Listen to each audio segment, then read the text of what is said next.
The water hit me like someone had opened a fire hose directly above my head. Cold, drenching everywhere. I looked up and saw flames spreading across the ceiling of the corridor where I stood. The entire airship was on fire. I was 14 years old.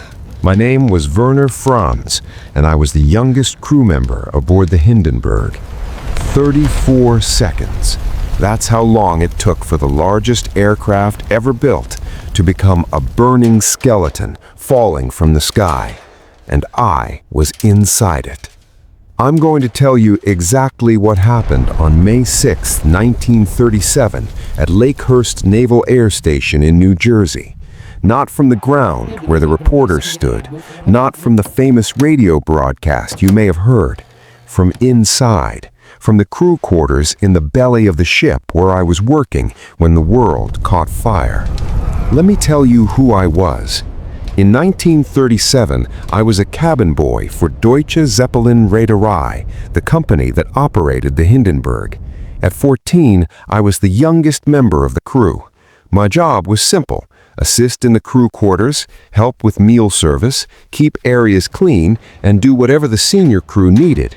It wasn't glamorous, but I was flying across the Atlantic Ocean in the most famous aircraft in the world. I thought I was the luckiest boy alive. The Hindenburg had left Frankfurt, Germany on May 3, 1937. This was a routine transatlantic crossing, the kind we'd done many times. 61 crew members and 36 passengers. We carried mail, cargo, and people who could afford the expensive tickets. Above, in the passenger decks, there were luxury cabins, a dining room with linen tablecloths, a lounge with a piano, and even a smoking room with a special pressurized airlock to keep the hydrogen gas out. Below, where I worked, it was more practical. Narrow corridors, crew bunks, storage areas. The crossing had taken longer than usual. The weather over the Atlantic had been rough, and Captain Max Pruss had to navigate storms and headwinds. We were supposed to arrive in the morning of May 6th, but we were running 12 hours late. By the time we reached Lakehurst, it was evening, around 7 o'clock. I remember looking out a window as we approached the landing field. There were hundreds of people on the ground waiting to see us land. The mooring mast stood ready. Ground crew in their white caps were positioning themselves to grab our landing lines. Everything seemed normal, routine, just another landing. But the weather was uncertain. There had been thunderstorms in the area, and the air felt heavy and humid. Captain Pruss circled the field, waiting for conditions to improve. We'd been in the air for more than 60 hours by then. Everyone just wanted to land and rest. Around 7:20 p.m., we began our final approach. I was in the crew area near the lower fin, toward the rear of the ship. My duty at landing was to be ready to help wherever I was needed, but mostly to stay out of the way while the experienced crew handled the mooring procedures.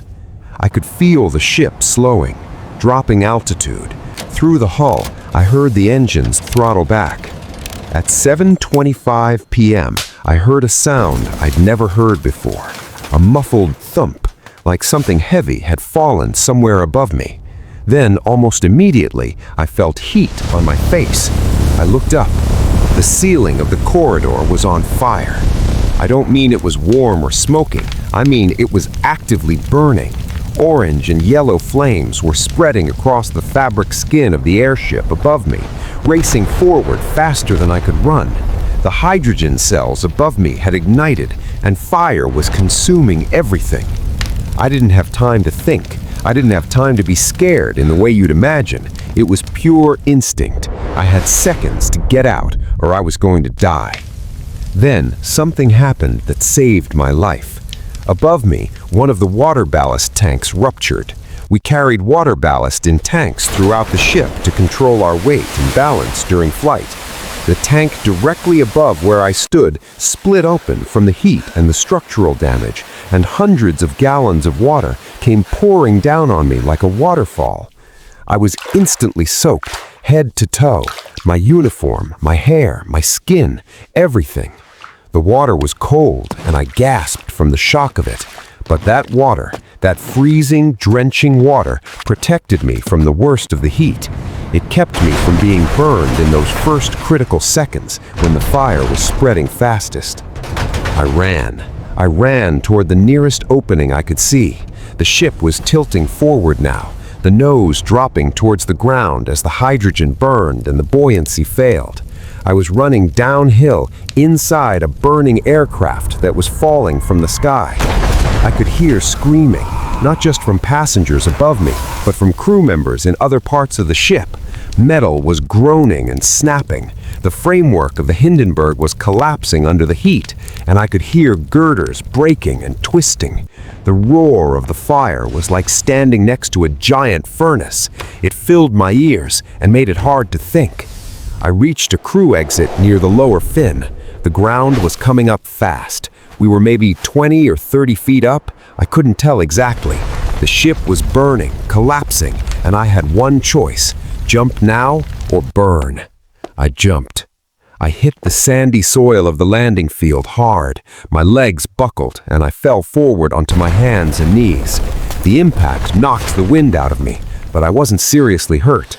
I looked up and saw the Hindenburg directly above me, still burning, still falling. I scrambled to my feet and ran.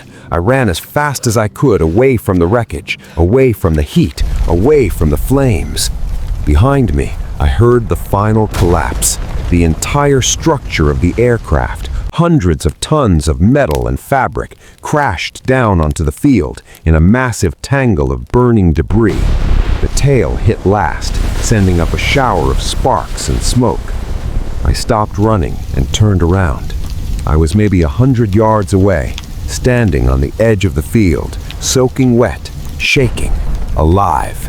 I watched the Hindenburg die. The whole thing, from the first flame to the final collapse, took 34 seconds. I learned that later from investigators who timed it using film footage. 34 seconds for the largest aircraft ever built to become a burning skeleton falling from the sky. And I was inside it. In the days after the crash, investigators from the United States Commerce Department came to question all of us who survived. They wanted to know what we saw, what we heard, and what we experienced. I testified before the Board of Inquiry. I told them about the muffled sound I heard, about the fire spreading across the ceiling, about the water that drenched me, about jumping from the burning ship. They asked me if I knew what caused it. I didn't. Nobody in the crew quarters knew. We were just trying to survive. The investigators spent weeks examining the wreckage, interviewing witnesses, and analyzing every detail. They concluded that the most likely cause was a hydrogen leak that was ignited by static electricity or an electrical discharge during the landing approach. The hydrogen cells were exposed when the outer fabric was damaged and a spark set it off. That's the official conclusion, though some people have debated it ever since. What I know for certain is this: I was inside when it happened, and I should have died. 34 seconds was all it took for everything to go wrong, and one ruptured water tank was all that stood between me and burning to death at 14 years old. The Hindenburg disaster ended the era of passenger airships.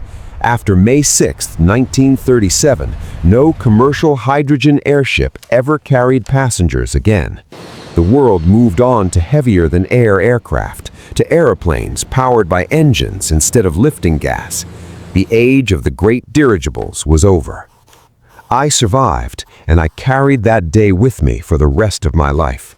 I was asked about it many times over the years, in interviews and documentaries. I always told the same story because it was the truth. I was a 14-year-old boy doing my job when the ship caught fire, and I got lucky. That's all. I think about the people who didn't make it out. Captain Ernst Lehmann, who died from his burns the next day. My fellow crew members who were in the wrong place when the fire started. The passengers who jumped too late or couldn't reach an exit in time. I think about how thin the line was between who lived and who died. A few feet to the left or right.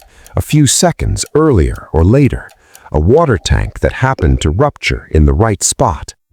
That's what I learned that day. Survival isn't always about courage or skill. Sometimes it's just about where you're standing when disaster strikes. And sometimes all you can do is run. If this story affected you, leave a comment below. What surprised you most about what happened inside the Hindenburg? And if you know someone who's fascinated by history's most dramatic moments, share this video with them.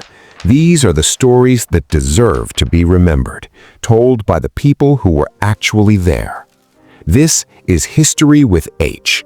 Real people, real moments, real survival.